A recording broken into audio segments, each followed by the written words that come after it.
Hello everyone, welcome to round table study. तो देखो जी, start करते हैं एक्सरसाइज 9.4 का क्वेश्चन नंबर 17। क्या बोल रहा है क्वेश्चन को साफ साफ एक बार आप पढ़ लो, समझ लो इस चीज़ को। बड़ा ही इजी सा ये क्वेश्चन है। क्या कह रहा है कि find the equation of curve passing through the point 0, -2। ठीक है, तो आपके पास कोई भी एक इक्वेशन ऑफ कर्व है जो कि 0, 2 से पास हो रही है। ठीक है, कोई भी एक कर्व है, समझ रहे हो ना, कोई भी एक कर्व है जो कि वो जो हमारी कर्व है वो इस पॉइंट से पास हो रही है। ठीक है, अब गिवन दैट, ये हमारा गिवन दैट है कि at any point X comma Y. ठीक है, हमारा जो कर्व है, मतलब कर्व का हमारा मतलब कर्व जो है ना, देखो ऐसे एक बार पूरा पढ़ लेते हैं, एक minute. X comma Y on the curve, मतलब कर्व पर एक पॉइंट एक्स है और एक पॉइंट वाई है। तो अब ऐसी बात है, जो एक्स होगा वो एक्स वाले कोऑर्डिनेट में होगा, जो वाई होगा, वर्ड्स पे ध्यान देना, जो एक्स होगा वो एक्स वाले कोऑर्डिनेट पर होगा और जो वाई होगा वो वाई वाले कोऑर्डिनेट पर होगा on the curve. The product of slope of its tangent and Y coordinate of the point is equal to the coordinate. ठीक, ये पता नहीं क्या सर आपने क्या पढ़ते थे, पहले बात समझो। इतनी बात यहाँ तक आपको समझ में आई? ये क्या बोल रहा है, ये साफ साफ बोल रहा है कि एक कर्व है और कर्व पे हमारे पास दो, मतलब दो पॉइंट्स हैं एक्स और वाई। तो ऑब्वियसली बात है, एक्स जो हमारे एक्स वाले एक्सिस पर होगा, एक्स कोऑर्डिनेट पर होगा, और वाई हमारा वाई कोऑर्डिनेट पर होगा। ठीक है, यानी कि वाई एक्सिस पर होगा। अब मेरी बात समझो, यहाँ पर ये जो एक वर्ड बोला है ना, the product of the slope of its tangent, तो ये वाला वर्ड बहुत ज़्यादा इंपॉर्टेंट है। स्लोप ऑफ इट्स टेंजेंट आपको ये पता होना चाहिए, और आप लोगों ने ये पढ़ा होगा क्लास 11 में। बट हम लोग जब ये थे ना, तो हम लोग स्लोप ऑफ टेंजेंट हम लोग पढ़े थे क्लास 10th में। होश उड़ गए थे, मतलब क्या ही बताया जाए। ठीक है, जाने दो, समझ में नहीं है मतलब है क्या। हाँ, टेंजेंट पता था कि हम लोग सर टेंजेंट, हम लोग जो बेसिकली हम लोग जो बोलते हैं ना स्लोप, तो हम लोगों ने क्लास 10th में, हम लोग अपनी बात बता रहे हैं, तो हम लोगों ने क्लास 10th हमने स्लोप के बारे में पढ़ा था। ठीक है, कि बेसिकली स्लोप को हम लोग रिप्रेजेंट करते हैं एम से। याद आया? एम इज इक्वल टू हम लोग जिसको बोलते थे स्लोप। ठीक है ना? ठीक है, तो ये हमारा होता था एम इज इक्वल टू जिसको हम लोग बोलते थे tan थीटा। ठीक है, फिर 11th में, तो 11th में आप लोगों ने पढ़ा होगा। ठीक है, 11th फिर हम लोगों ने भी पढ़ा था डिटेल में, फिर काफ़ी डिस्कशन हुआ था। तो स्लोप का मतलब देखो समझना है, एम है ना, स्लोप दैट मीन्स एम। अब यहाँ पर आप जो इस डिफरेंशियल इक्वेशन में अगर हम स्लोप की बात करें, तो इसी स्लोप को हम लोग बोलते थे डी वाई डी एक्स। क्या बोलते हैं? इसी स्लोप को हम लोग बोलते हैं डी वाई डी एक्स। तो अगर बोलता है स्लोप ऑफ इट्स टेंजेंट, तो स्लोप ऑफ इट्स टेंजेंट का मतलब आपको क्या लेना है? डी वाई डी एक्स लेना है। अब यहां से आपको ये बात समझ में आ रही होगी कि द प्रोडक्ट ऑफ स्लोप, यानी कि डी वाई डी एक्स का प्रोडक्ट किसके साथ? Of its tangent and Y coordinate, यानी कि डी वाई डी एक्स का क्या प्रोडक्ट किसके साथ? वाई के साथ। तो वाई कोऑर्डिनेट में हम कौन सा पॉइंट लोगे? वाई।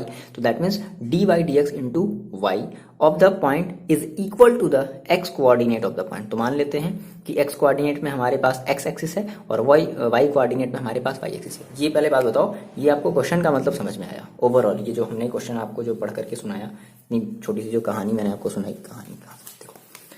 तो सबसे पहले हम ये लेट करते हैं ना कि X and Y are the point on x axis and y axis respectively का मतलब कि x एक्सिस पर x है और y एक्सिस पर y है। ठीक है, तो अब हमें पता है कि slope of its tangent, just थोड़ी देर पहले मैंने आपको भी बताया कि स्लोप ऑफ इट्स टेंजेंट का मतलब क्या होता है? D Y D X. ठीक है, तो वी नो, ये हम जानते हैं, है ना, ये हमें पता है क्लास 10 में तो अब नहीं है, क्लास 11 से पता है कि स्लोप ऑफ जो टेंजेंट होता है, स्लोप ऑफ टेंजेंट वो कितना होता है बच्चे? वो होता है डी वाई डी एक्स। ये बात बताओ clear P?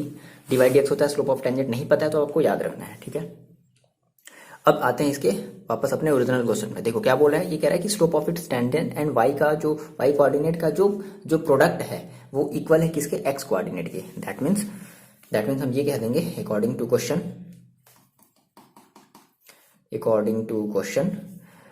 y into D Y D x is equal to X. ठीक, देखो बन गया, एक डिफरेंशियल इक्वेशन के फॉर्म में बना। अब y के साथ ये डी वाई ठीक ठाक है, लग रहा है अच्छा है ना, ये तो ठीक है। लेकिन ये जो डी एक्स है ये गलत जगह है, इसको हम इधर भेज देते हैं। दैट मीन्स सेम वही काम, फिर से वही स्टार्ट हो गया, x इंटू डी एक्स ये हो जाएगा। फिर क्या करेंगे? Integrating both side. देखो आगे बस में सारी की सारी चीज़ें फिर से पुरानी वाली, इंटीग्रेटिंग बोथ साइड। कोई इसमें नया कॉन्सेप्ट नहीं लगाना है, बस आपको ये स्लोप का अगर जिन बच्चों को मतलब पता होगा तो ये उन लोगों ने पहले भी कर लिया होगा। तो Y D Y is equal to integration of X D X, आपको पता है वाई का अगर आप इंटीग्रेशन करोगे तो क्या मिलेगा? Y square upon two, differentiation नहीं कर देना ठीक है, इज इक्वल टू एक्स का अगर आप इंटीग्रेशन करोगे क्या मिलेगा, एक्स स्क्वायर अपॉन 2 और एक कांस्टेंट आ जाएगा सी आ जाएगा ना। अब देखो इसको हम लोग थोड़ा सा सॉल्व कर लेते हैं, मतलब थोड़ा सा इसको सूटेबल ऑर्डर में बना लेते हैं। That means Y square is equal to, ऐसा करते हैं कि एक मिनट रुक जाओ, X Y square upon 2 X square plus 2c upon 2, ये बोलो इतना कर सकते हैं। ये 2 से 2 ये कैंसिल आउट हो गया। देखो क्या बचा आपके पास, यहाँ पे छोड़ देते साइड वाले कर लेंगे। फिर देखो आपके पास क्या बचा, वाई स्क्वायर, देखो यहाँ से बचा है Y square is equal to X square plus 2c बचा।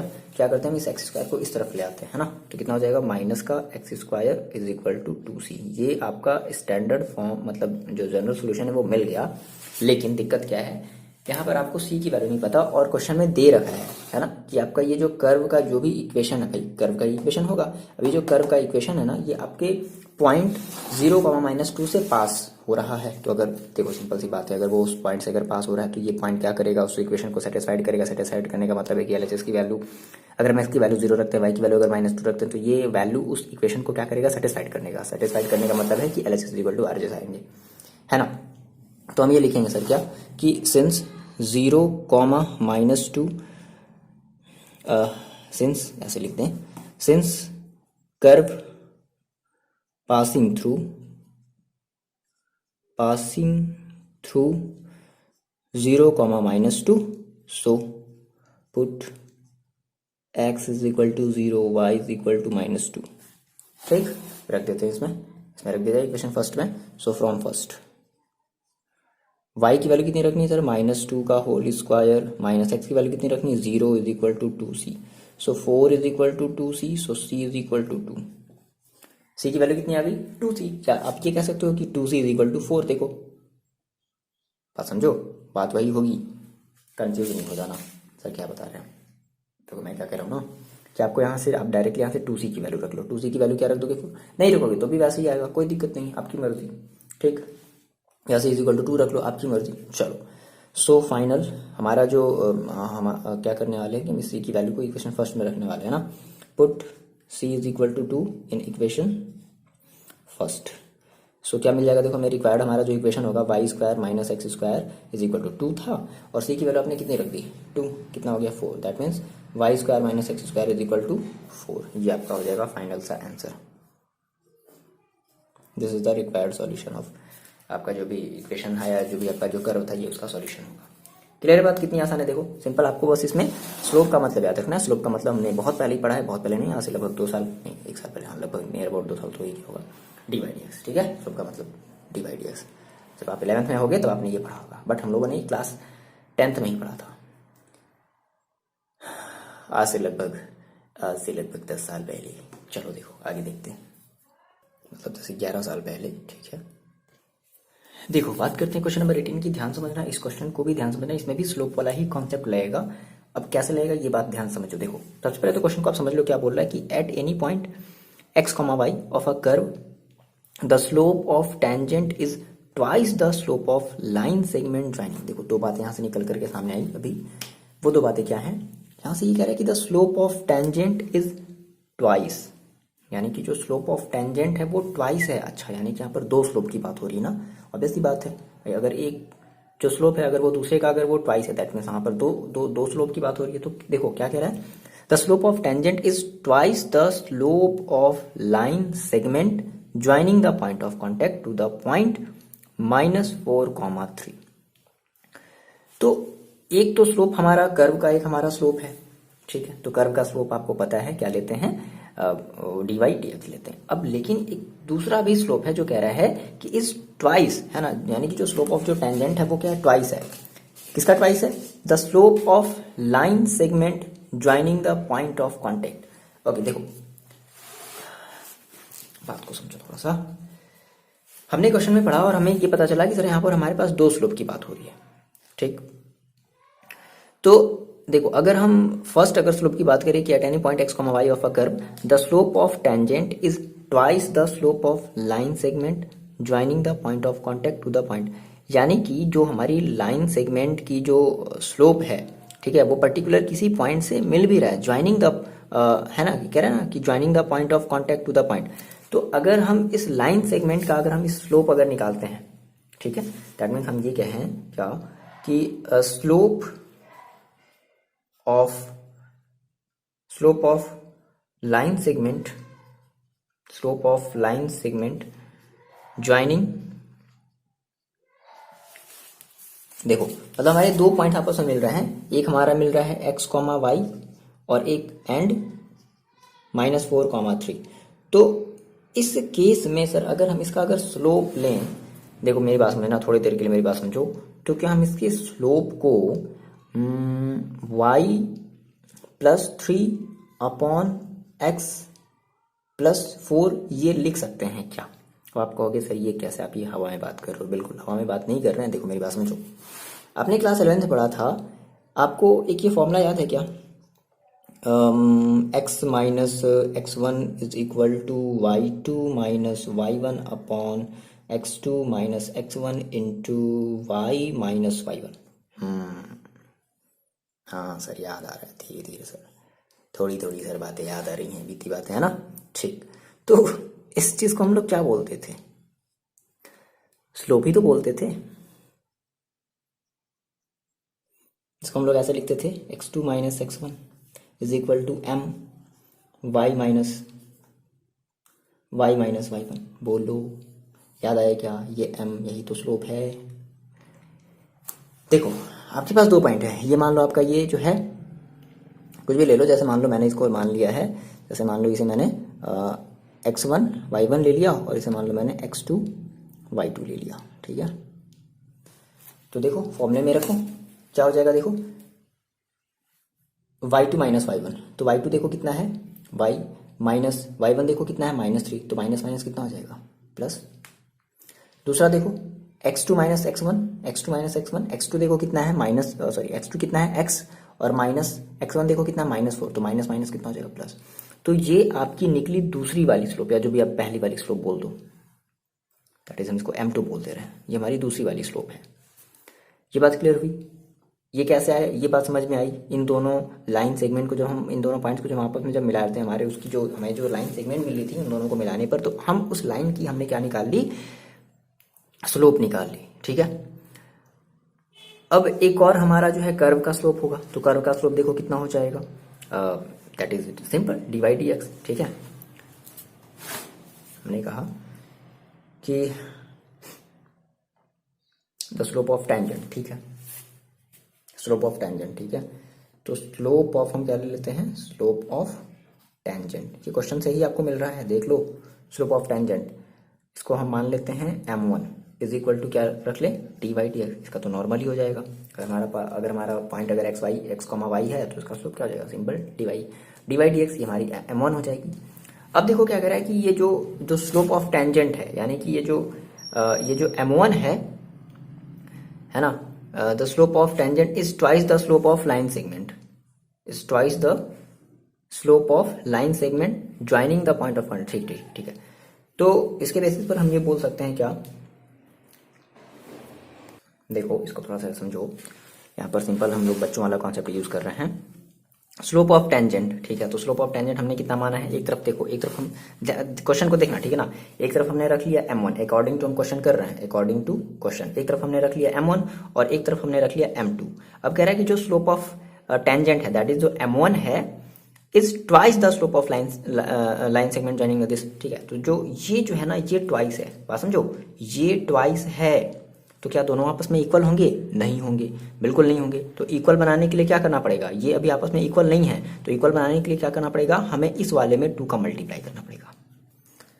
है ना, बच्चों वाला क्वेश्चन है ना, आपने ये सारे कॉन्सेप्ट क्लास 10th 9th आपने पढ़े होंगे, क्लास 7th आपने पढ़े होंगे, नहीं याद है सर? एकदम नहीं याद है। 11th की सर बातें नहीं याद है, सर कहाँ चले जा रहे हो इतना पीछे?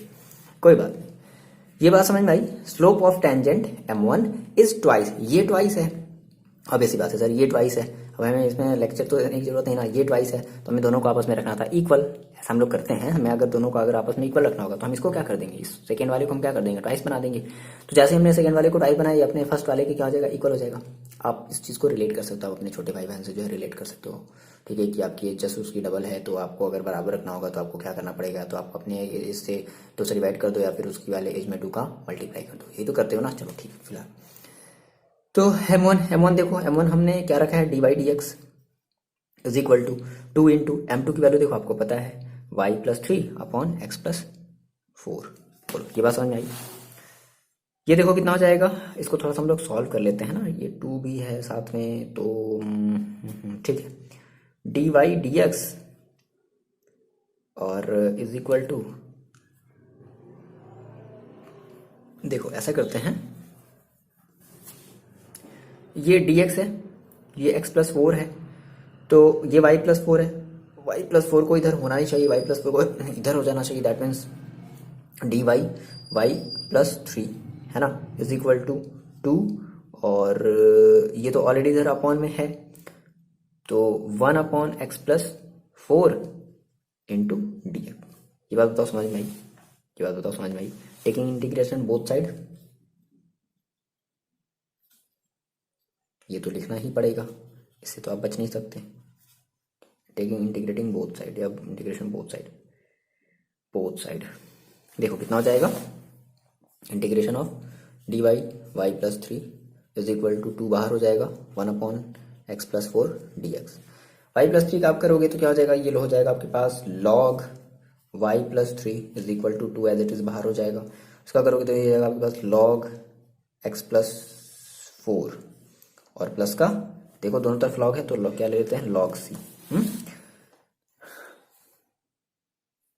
आपको अब देखो यहां से आपको जो है सी की हम वैल्यू निकाल लेंगे, क्योंकि ये बोल रहा है हमारा कि ये जो हमारा जो पॉइंट है ना, find the equation of curve given that, question पढ़ो, फाइंड द लास्ट वाला line, find the equation of curve given that it passes through -2, 1। तो भाई ऑब्वियस बात है, ये जो हमारी जो कर्व की जो इक्वेशन आई है ये हमारी -2, 1 से क्या, और ये पास हो रही है तो -2, 1 से पास हो रही थी, -2, 1 इस इक्वेशन को क्या करेगी, सेटिस्फाइड करेगी। सेटिस्फाइड करने का मतलब आपको पता है कि एक्स की वैल्यू रखेंगे -2 और y की वैल्यू रखेंगे 1, तो ये इस इक्वेशन को LHS और इसके RHS आपस में दोनों इक्वल हो जाएंगे, that is the meaning of satisfied. ठीक है, तो देखो कितना हो जाएगा, ये आपके पास हो जाएगा, सिंस आपने कहा, अच्छा एक मिनट इसको थोड़ा सा हम लोग सुटेबल ऑर्डर में लिख लेते हैं पहले, है ना। यहाँ से हम क्या कर देना, देखो ये तो ठीक ठाक दिख रहा है, लॉग वाई प्लस 3, ठीक है, इसको जो है एक साथ कर लो, तो ये भी एक साथ ऐसा नहीं हो सकता है, ये देखो 2 उड़ करके कहाँ चला जाएगा, यहाँ पर बताओ पावर में कैसे सर, m log n, याद आया, देखो हम इस टाइप के क्वेश्चन बहुत सारे प्रैक्टिस किए हैं, m log n is equal to m into log n, यानी कि log m to the power n, ये हो जाएगा ना, यानी कि 2 चला जाएगा इसके पावर में, दैट इज ये देखो कुछ इस तरीके से हो जाएगा, डायरेक्टली कर रहे हैं log x प्लस 4 का होल स्क्वायर और प्लस का log c।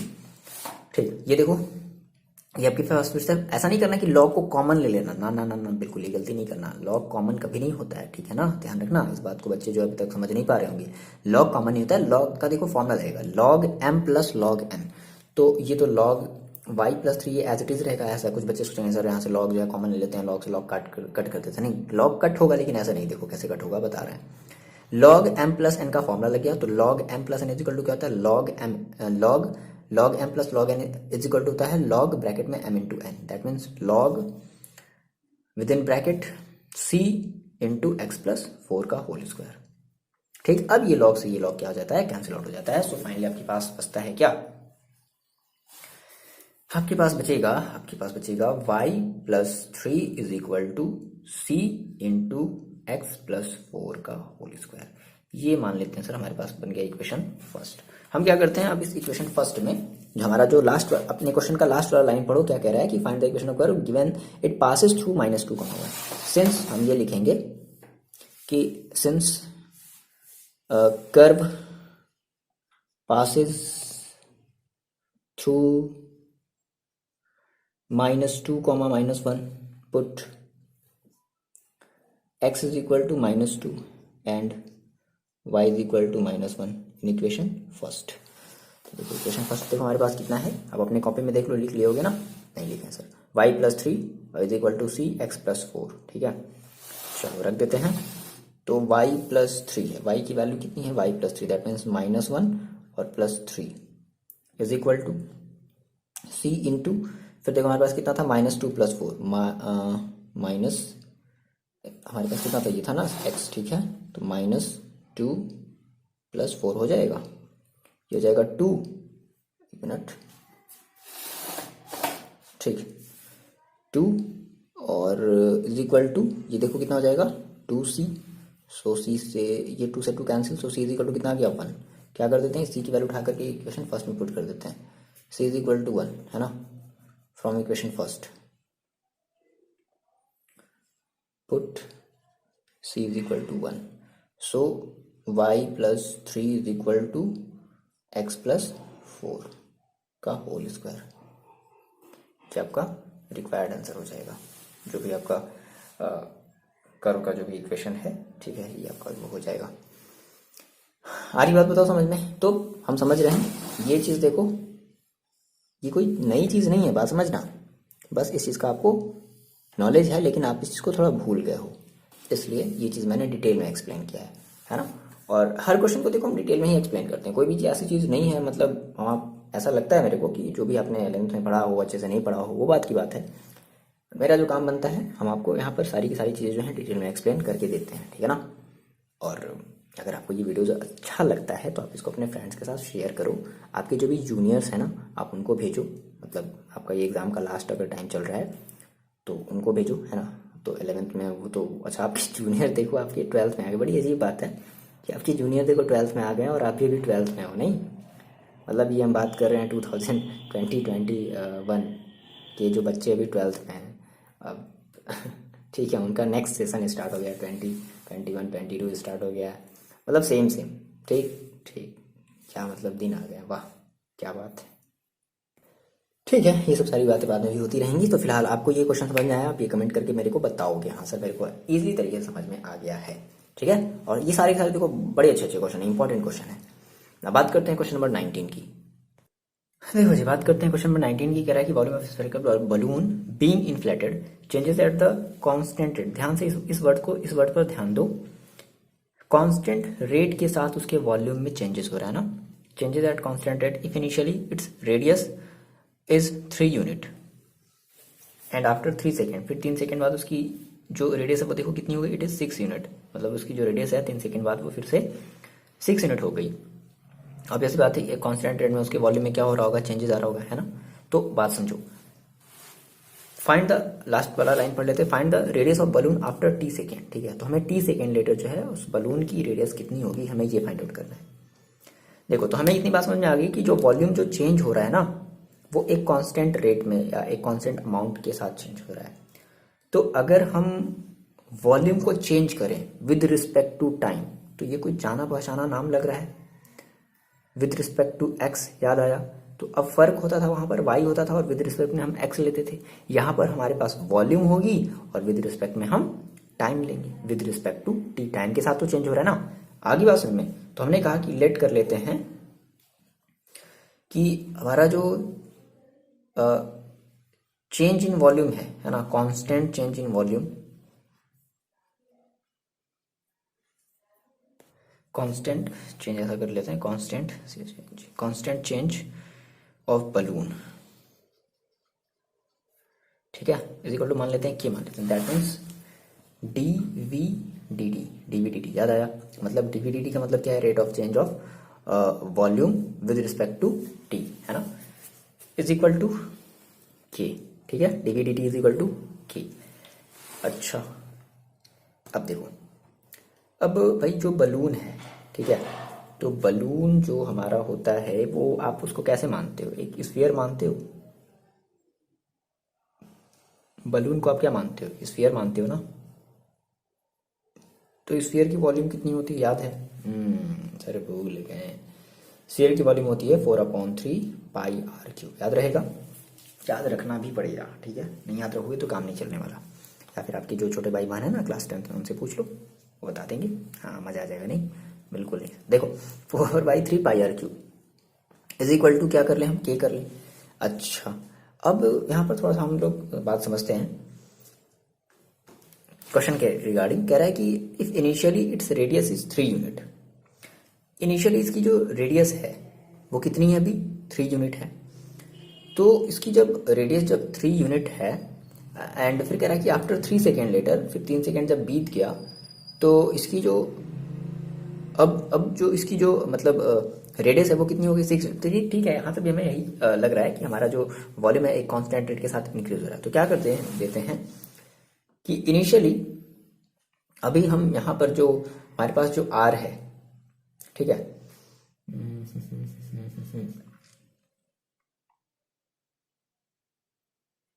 ठीक है, एक मिनट एक मिनट एक मिनट।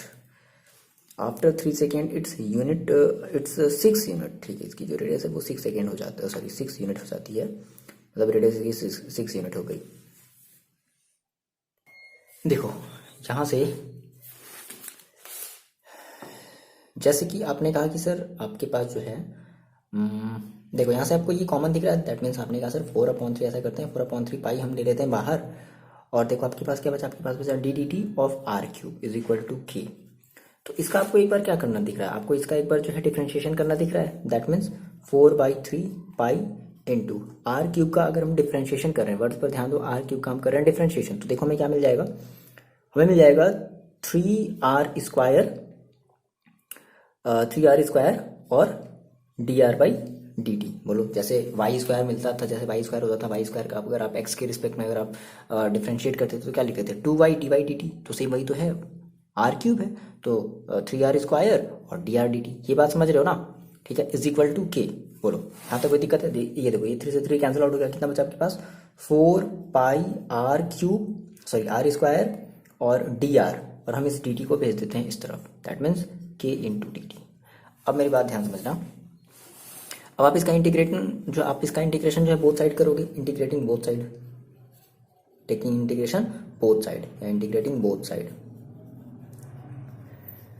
ये देखो कितना आ जाएगा, तो 4 पाई आपका हो जाएगा बाहर, integration of r² dr is equal to, ये k भी आपका एक कांस्टेंट है, और इंटू डी टी। अब थोड़ी देखो यहाँ से बात समझो, यहाँ पर आपके पास दो कांस्टेंट मिलने वाले हैं, आपको यहाँ पर दो कांस्टेंट मिलने वाले हैं, एक तो आपका मिल रहा है k और दूसरा आपका मिलने वाला है c, जो कि आपको इंटीग्रेशन करने के बाद मिलता है। तो अभी तक तो सर हम केवल एक ही कांस्टेंट को सॉल्व करते थे, तो ये चीज़ देखो ना, अब क्वेश्चन पर आओ, अपने आप वापस आप अपने क्वेश्चन पर आओ, ये चीज़ उसी चीज़ को सॉल्व करने के लिए देखो दे दी गई, कह रहा है कि इनिशियली, तो थोड़ी सी बात समझना, इनिशियली कहने का मतलब है कि t इज इक्वल टू 0, तो जब टाइम जब 0 था तो उस केस में उसकी जो रेडियस थी वो कितनी थी, मतलब सॉरी, जब इनिशियली का मतलब क्या, टाइम जब 0 था तो उसकी जो रेडियस थी वो कितनी थी, 3 यूनिट थी, that means r is equal to कितना रखेंगे, 3 यूनिट रखेंगे। फिर कह रहा है कि आफ्टर t सेकेंड, मतलब sorry after 3 second, that means t is equal to कितना हो गया, 3 सेकेंड हो गया, तो अब आप जो r इज इक्वल टू वो कितना रखोगे, 6 रखोगे। तो अब ऐसी बात है, यहाँ से आपको दो वैल्यू देखो दिख रही है, t इज इक्वल टू 0 पर r इज इक्वल टू 3 और t इज इक्वल टू 3 पर r इज इक्वल टू 6, तो आपको यहाँ से दो वैल्यू आप मतलब जो भी आपके दो कांस्टेंट जो मिलने वाले हैं, एक तो आपको ये k मिलने वाला है जो आपने मान रखा है कि हाँ एक जो मतलब एक कांस्टेंट आपका जो वॉल्यूम का जो रेट चेंज है, ठीक है, और एक आपको जो इंटीग्रेशन के बाद जो सी मिलने वाला है उसमें, आ रही बात समझ में। तो इसका देखो हम इसके बाद फर्दर हम इसका जो है डिफ्रेंशिएशन सॉरी इंटीग्रेशन कर देते हैं, ये आपके पास 4 पाई एज इट इज रहेगा, तो 4 पाई का 4 पाई हो जाएगा, और r² का अगर आप करोगे तो देखो आपको क्या मिलेगा, r³/3 और r³/3 ये हो गया इज इक्वल टू k है, और dt का करेंगे तो आपको कितना मिलेगा, t, दैट मीन्स kt, और प्लस का c, एक कांस्टेंट आ गया c, ठीक है। इसको थोड़ा सा हम लोग सॉल्व कर लेते हैं, तो ये आपके पास देखो हो जाएगा 4πr³, इस 3 को हम इधर भेज लेते हैं, तो ये हो जाएगा 3 और kt+c, ये आपका बन गया इक्वेशन फर्स्ट।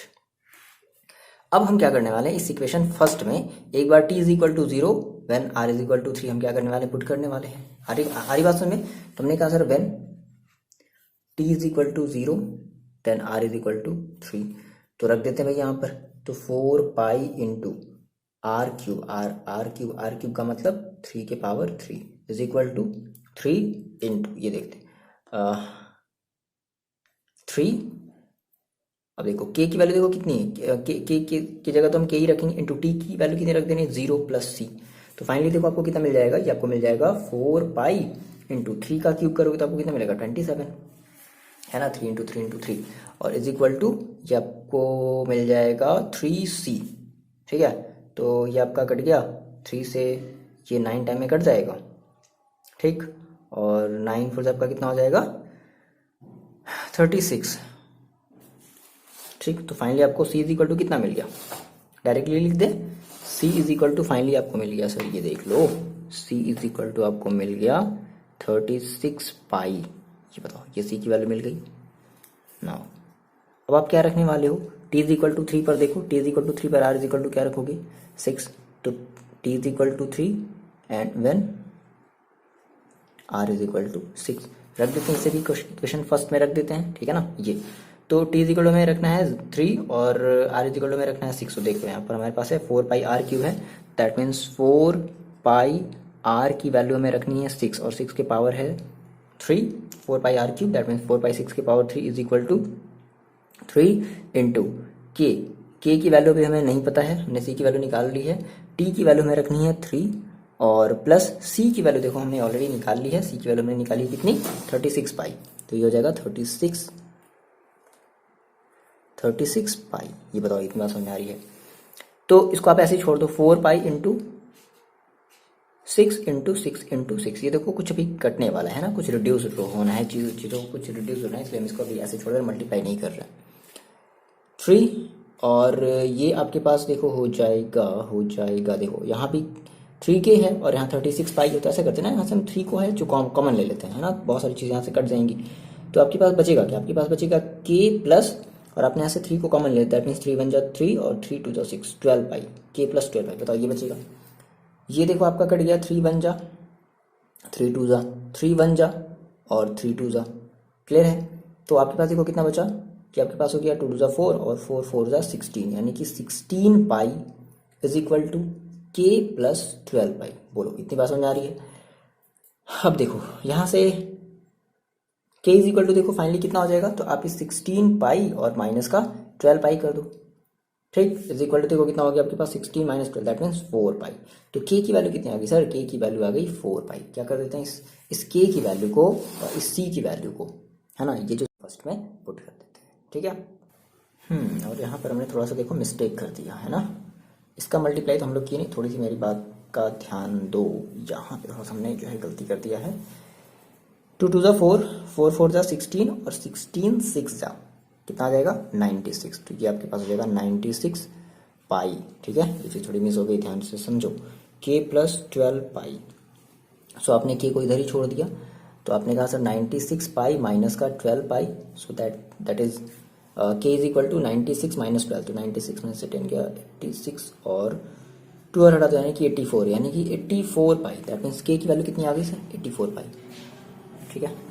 इस k की वैल्यू को हम क्या करते हैं, पुट कर देते हैं, है ना। इक्वेशन फर्स्ट में देखो पुट कर देते हैं k की वैल्यू और c की वैल्यू फाइनली रख देते हैं। सो फ्रॉम इक्वेशन फर्स्ट क्या हो जाएगा देखो 4 पाई, इक्वेशन फर्स्ट आपका देखो 4 पाई है, 4 पाई r क्यूब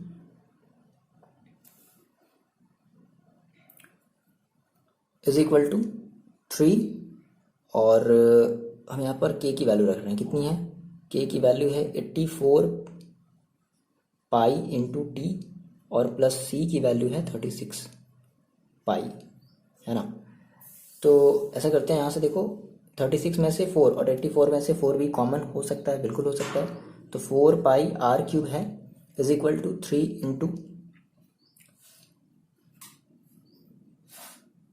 इंटू यहाँ से आप जो है पाई देखो, पाई यहाँ से कॉमन दिख रहा है। अच्छा यहाँ से 4 भी देखो, इन दोनों जगह से 4 भी कॉमन दिख रहा है, क्योंकि मैं इस 4 से 4 को हटाना है, ठीक है। तो 4 ऑलमोस्ट कॉमन दिख रहा है ना, तो आप यहाँ से क्या कर लो, आप इन दोनों में से 4 भी कॉमन ले लो। तो आपने 4 कॉमन ले लिया, यहाँ पर देखो आपके पास कितना बचेगा, तो ये आपके पास हो जाएगा 4 2 जा और 4 1 जा, ठीक है। टी और प्लस यहाँ से आपने 4 कॉमन ले लिया, तो आपके पास कितना बच जाएगा 9 और केवल यहाँ पर कितना है पाई है ना, ठीक है। तो पाई आपने बाहर ले लिया, ये देखो 4 पाई से ये 4 पाई कैंसिल आउट हो गया। सो आर की इक्वल टू कितना बच गया 3 और इंटू 21 टी प्लस 9, ठीक है। क्या कर लो कि आप इस 3 का भी अंदर मल्टीप्लाई कर लो। सो आर की इक्वल टू फाइनली देखो कितना हो जाएगा, यहाँ से कुछ कॉमन तो और कुछ हो नहीं सकता। हाँ आप कहोगे सर यहाँ से हम 3 मोस्टली कॉमन ले सकते हैं, है ना। 3 तो 3 कॉमन लेकर के हम 3 तो बाहर भी तो नहीं निकाल सकते, क्योंकि हमें यहाँ पर क्यूब रूट लेना है ना, स्क्वायर रूट तो है नहीं कि नहीं 3 इंटू 3 हमारा रूट के बाहर आ जाएगा, क्यूब रूट लेना है, इसलिए हम इस 3 को भी अंदर मल्टीप्लाई कर देते हैं। कितना हो जाएगा 3 1 जा 3 और 3 2 जा 6 63 टी और प्लस का 27। सो आर इज इक्वल टू देखो कितना हो जाएगा 63 टी प्लस 27 के पावर 1/3। बोलो भाई, अगर जैसे स्क्वायर रूट लेते हो तो स्क्वायर रूट में क्या करते हो कि पावर 1/2 लगा देते हो।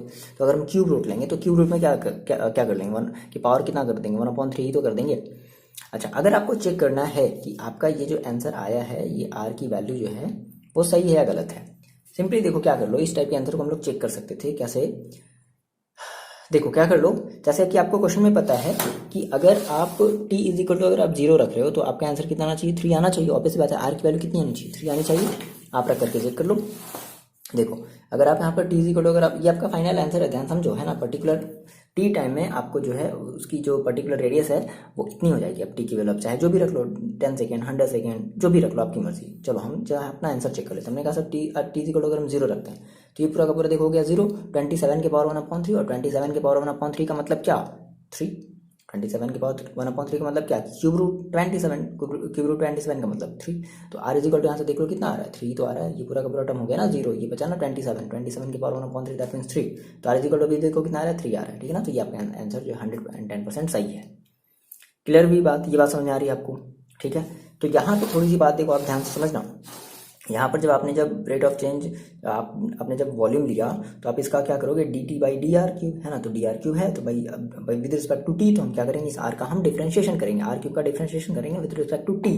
तो कैसे करते थे, ये जस्ट वैसा ही है जैसे आप जो है वाई स्क्वायर का या वाई क्यूब का डिफरेंशिएशन करते थे विद रिस्पेक्ट टू एक्स। याद आया ना, वाई क्यूब का आप अगर डिफरेंशिएशन करते थे, आप ये कहते थे कि सर एक्स है, तो आप क्या करते थे, आप 3y² बाहर लिखते थे और फिर से वाई का एक बार और कर देते थे, that means D Y D x करते थे। सेम वही चीज़ है, सेम वही फिनोमेना यहाँ पर भी है ना। क्योंकि विद रिस्पेक्ट टू करना है टी, लेकिन हम कर रहे हैं आर का, तो इसलिए हम आर का एक बार फिर से क्या कर देंगे, डिफरेंशिएशन कर देंगे, that means D R D T. Clear है ये बात, ये देखो डी आर डी टी, है ना। तो ये बात आपको थोड़ी सी समझनी पड़ेंगी। चलो इतनी बातें आपने नोट डाउन कर ली, हटा दिया जाए, नोट डाउन कर लो आप, ठीक है। तो यही है क्वेश्चन। अब बात करते हैं क्वेश्चन नंबर 20 की।